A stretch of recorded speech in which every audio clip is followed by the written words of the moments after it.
For 17 years, I cooked every single holiday meal. Thanksgiving, Christmas, Easter. If it required a turkey, a ham, or even something as simple as a pie, it came from my hands. That was my role, cemented without anyone ever saying it aloud. I was only 15 when it started, still raw from the kind of grief that strips the shine off adolescence. When my mom died, it was as if the entire rhythm of our family collapsed. My dad moved through the house like a shadow, stiff and hollow, as if even speaking took energy he didn't have. My little brother, Jason, was just 10, young enough that people excused his silence and clung to his tears. And me. I became the girl with the apron. It happened so quietly that I didn't even notice the weight of it at first. That first Thanksgiving, a few months after the funeral, my dad set the frozen turkey on the counter and then walked away, rubbing his temples like he couldn't bear the thought of food. Relatives came by with casseroles wrapped in foil, muttering condolences, but no one was organizing, no one was orchestrating. I remember staring at that bird, solid as stone, and feeling like it was staring back at me. Someone had to do it, and apparently, that someone was me. The kitchen smelled of sage and onions that day, though not because I had any real idea what I was doing. I worked from scraps of memory. My mom's voice instructing me to stuff the bird, to baste every half hour, to brown the rolls just so. My hands shook as I chopped vegetables, afraid I'd ruin everything, but somehow, through desperation more than skill, it came together. When the meal was served, plates were filled, the noise of conversation filled the gaps of silence, and for a few hours it felt like maybe, just maybe, we were still a family. I mistook their gratitude for permanence. "You saved the day, Em," my dad murmured that evening, his voice rough. Jason, greasy-lipped and half asleep, mumbled, "Best turkey ever." That was all it took.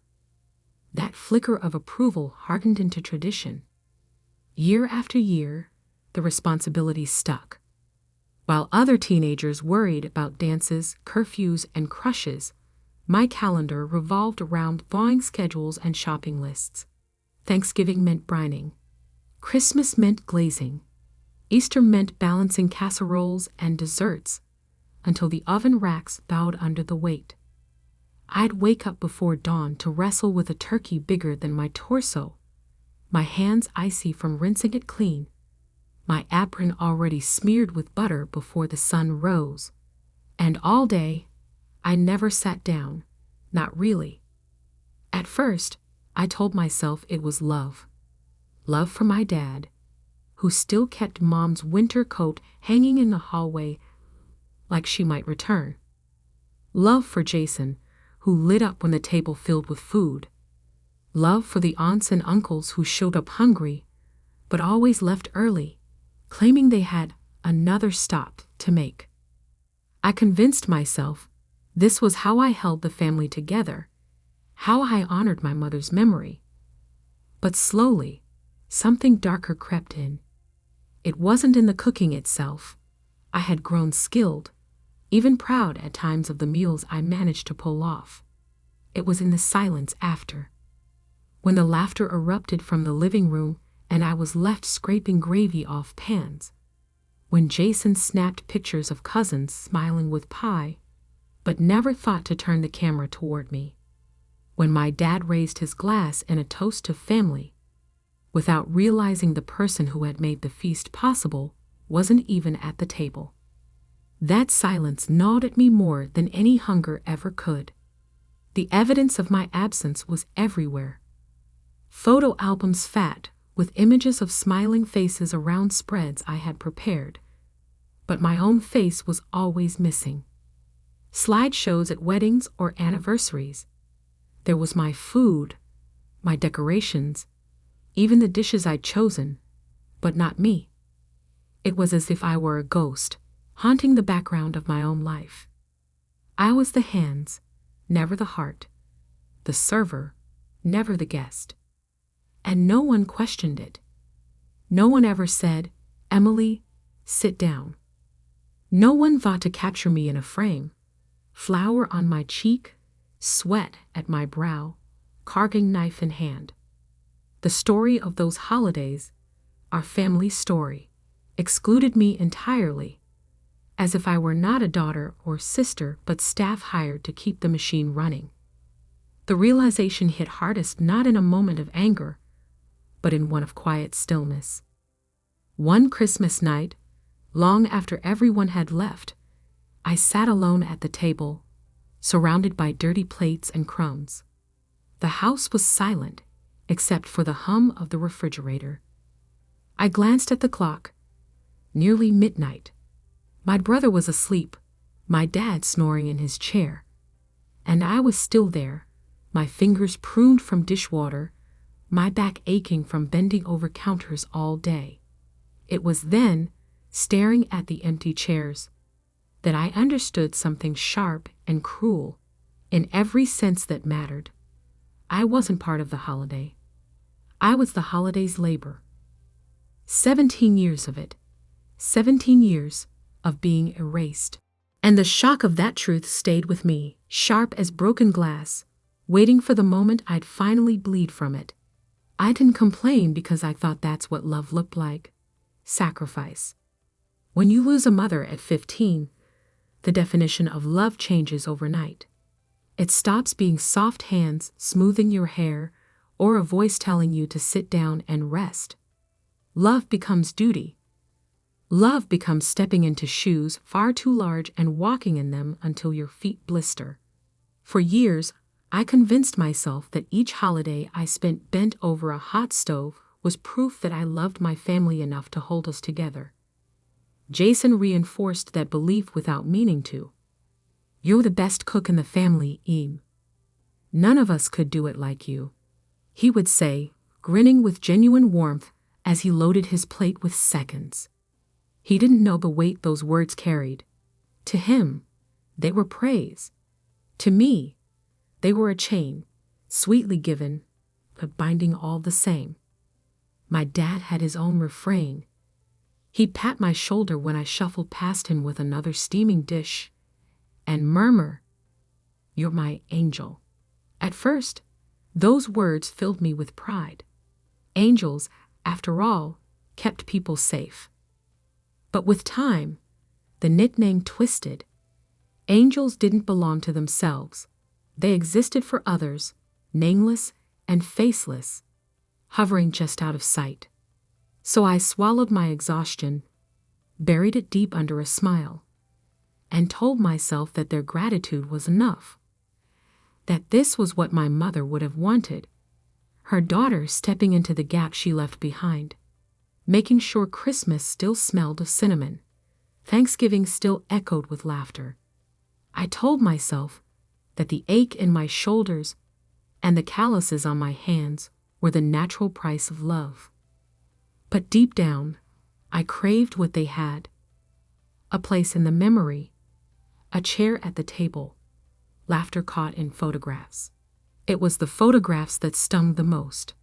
I'd see them later, usually when someone posted to Facebook or when an aunt printed copies for an album. There they all were. Jason mid-laugh, Dad with a glass raised, cousins in ridiculous paper crowns from Christmas crackers.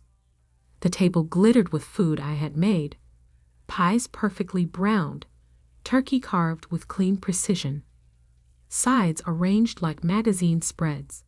It was all there, everything but me. My absence was glaring, but only to me. To them, the photo looked complete. They had never noticed the missing piece. I would scroll through those pictures in bed late at night, phone casting a glow on my tired face, and whisper the same question every time. When do I get to be in the story? It wasn't about vanity. I didn't care if my hair was messy or if I had flour streaked across my cheek. I wanted proof that I belonged, that I was part of the family I worked so hard to feed. Instead, I became invisible. The only evidence of me in those albums was the food, my hands' work, never my face, never my smile. The longing grew sharpest in the small, ordinary moments. I'd carry a platter into the dining room, and the sight would nearly break me. Jason leaning back in his chair, telling a story that had everyone doubled over. Dad with his head thrown back in laughter. Cousins snapping selfies with their plates. I'd set the platter down quietly, unnoticed, and retreat before the camera came out. My absence was practical. They needed me back in the kitchen, but it was also symbolic. I wasn't part of the celebration, only the machinery behind it. Sometimes I'd catch myself hovering in the doorway, spoon still in hand, watching them. A part of me wanted to sit down right there, claim a chair, wedge myself into the frame of their joy. But I never did. The thought felt selfish, indulgent. If I sat, who would refill the gravy boat? Who would slice the pie? Who would make sure the rolls didn't burn? I told myself that staying on my feet was love, that stepping back from the spotlight was the purest kind of devotion. But my body knew the truth my heart wouldn't admit. It knew in the way my knees ached after 12 hours on tile floors. It knew in the way I collapsed onto my bed after everyone else went home, chest hollow with a strange, unspeakable loneliness. My body screamed what my voice would not. I wanted more. I wanted to be seen. And yet, year after year, I kept quiet, because it was easier to accept the scraps of gratitude than to risk the silence that might come if I refused. Because Jason's smile meant something to me, even if it was built on my exhaustion. Because my dad's hand on my shoulder, calling me his angel, reminded me that he still needed me, even if he didn't see the full cost of what I gave. I let myself believe that gratitude was enough. I let myself believe that sacrifice was love. But the truth was already there, sharp and undeniable, hiding beneath the surface. Love wasn't supposed to erase you. And slowly, year after year, I was disappearing.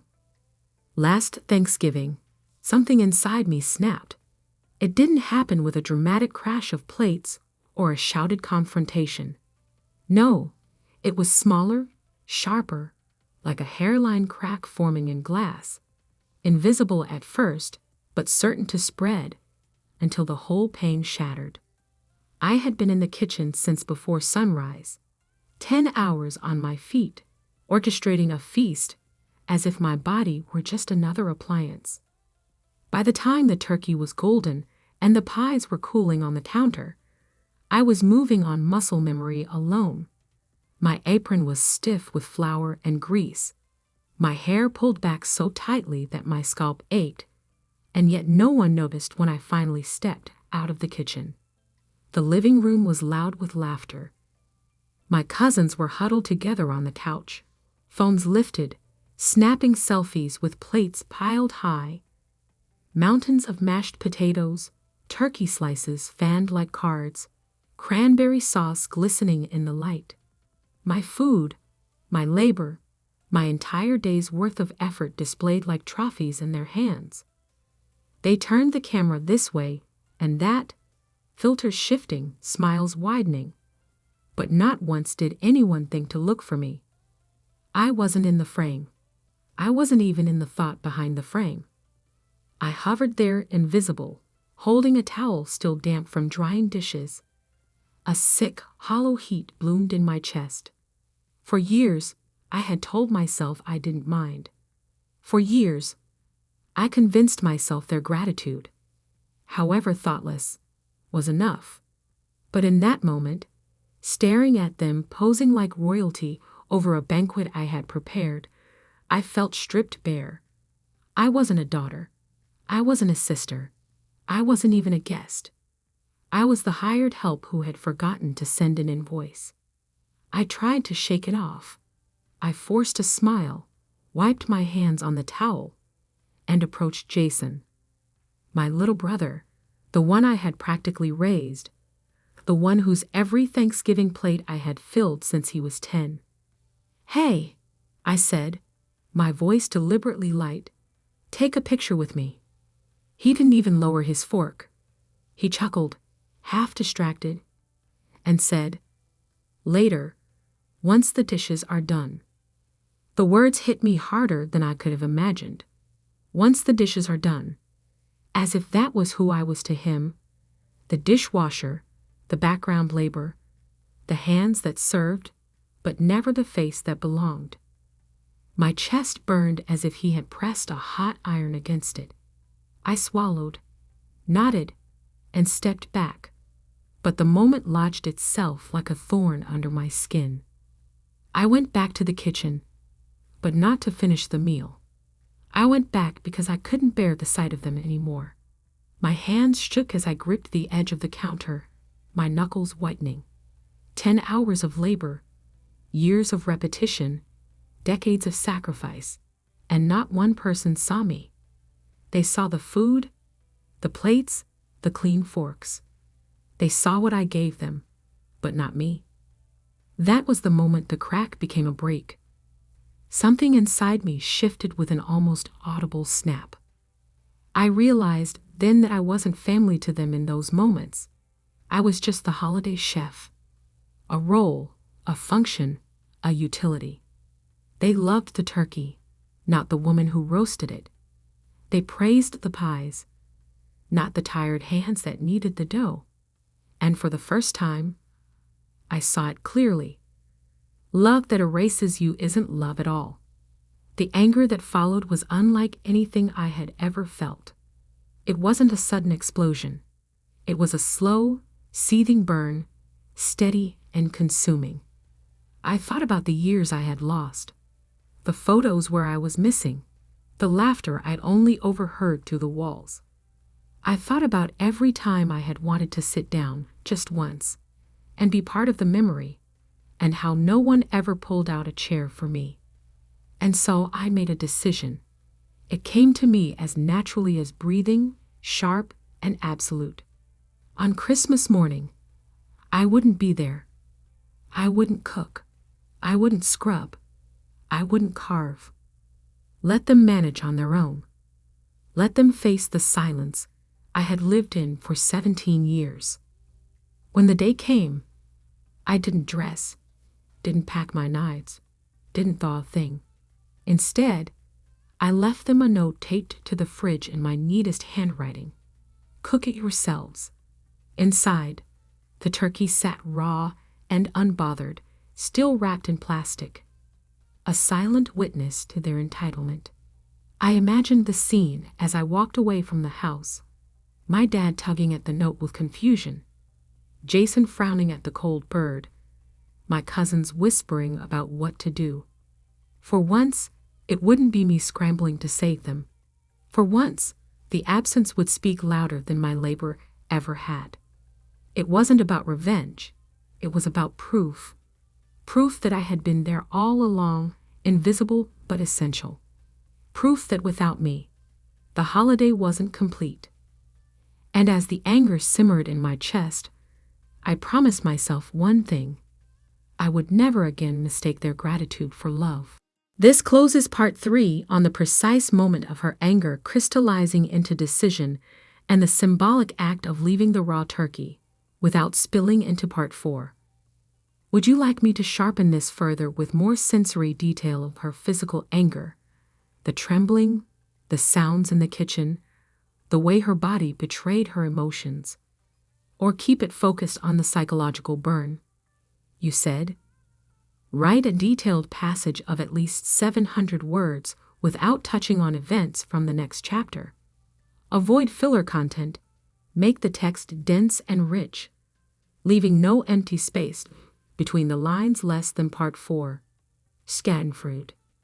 The phone calls started around noon. First my dad, then Jason, then even my Aunt Linda. Panic laced their voices. Emily, how do you thaw a turkey? Emily, what temperature do we use? Emily, nothing's ready and the kids are crying.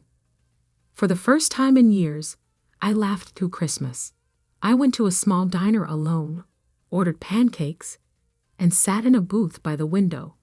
It wasn't glamorous, but it was mine. Meanwhile, my family sat in silence, plates empty.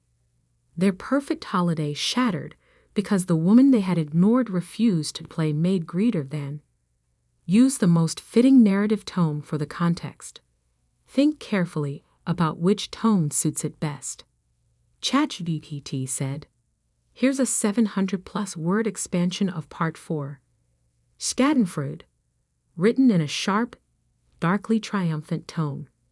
It leans into the delicious sting of justice, the guilty pleasure of watching others stumble, and the liberation of claiming joy, even if it's as small as pancakes at a diner.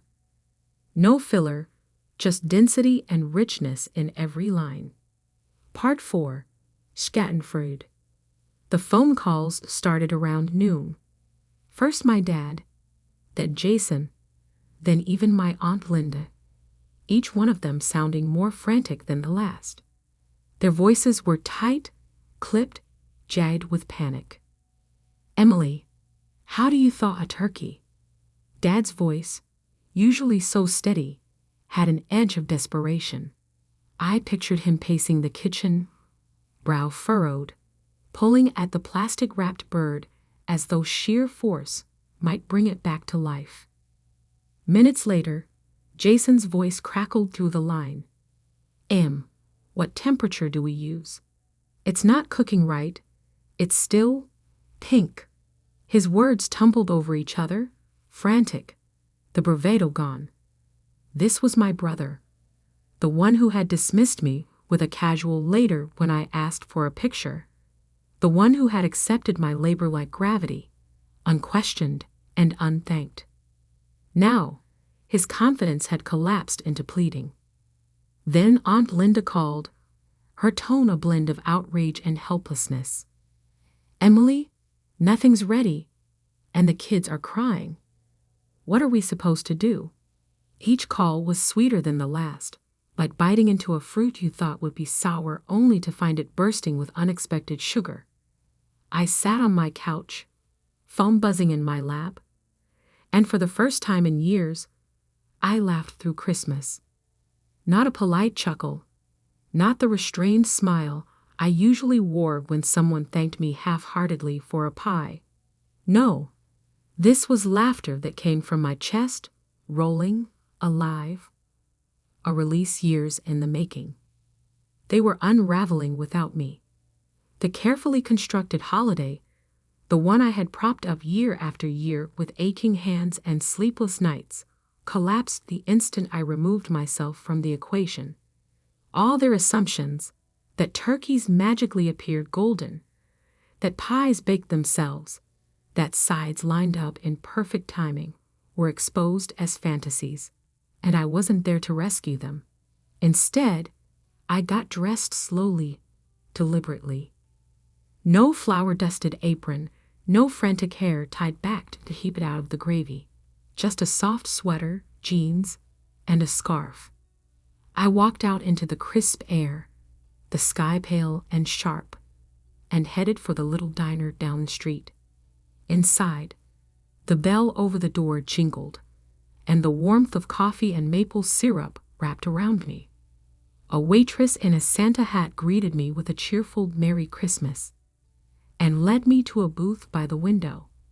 The vinyl seat squeaked as I slid in, and for the first time on this holiday in 17 years, I wasn't standing, I wasn't sweating, I wasn't invisible. When the menu came, I didn't even glance at the turkey special. I ordered pancakes, thick, golden, dripping with butter and syrup. Pancakes, the food of children, of Saturday mornings, of indulgence. A meal that had no history of obligation attached to it, no ghosts of family expectations lurking in the batter. Just flour, milk, eggs, and joy. As I ate, I watched the street outside. Snow had begun to fall lightly, catching in the hair of people rushing by with paper bags and boxes. I felt no hurry, no wait. Each bite was mine, every forkful a small rebellion. It wasn't glamorous.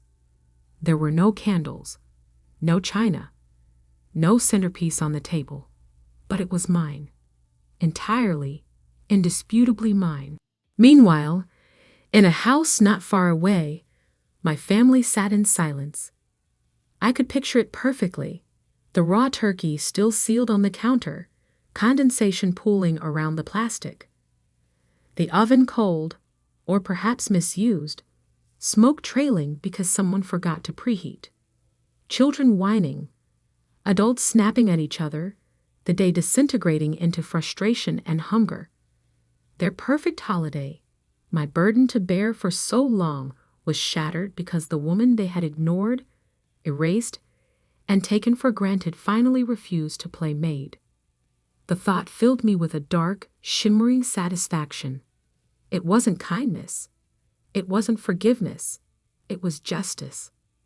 For every year I had vanished into the kitchen, for every photograph where my seat at the table was empty, for every shoulder pat and hollow angel compliment, they now knew what my absence meant. They couldn't smooth it over, couldn't plaster my labor onto their memory. Without me, there was no feast, and I reveled in it. I sipped my coffee slowly, letting the bitterness cut through the sweetness of syrup, grounding me. Outside, families bustled with packages and chatter, but I was content in my solitude. For the first time in 17 years, Christmas didn't feel like a punishment. It felt like freedom. There was a temptation, a flicker of guilt at the edge of my mind.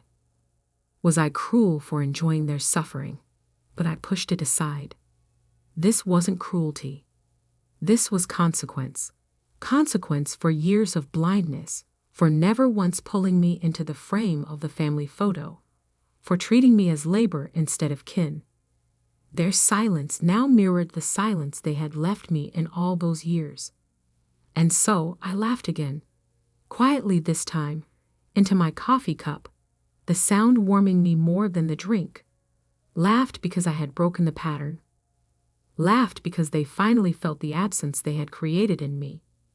Christmas had always been theirs, but that day, with pancakes in front of me, and the sound of their desperate voicemails still fresh in my ears, it became mine.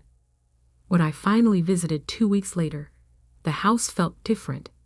It wasn't just the faint scent of pine needles still clinging to the corners or the sagging wreath on the door. It was quieter, subdued, as though some invisible cord had been cut. For years, holidays in this house had been orchestrated chaos.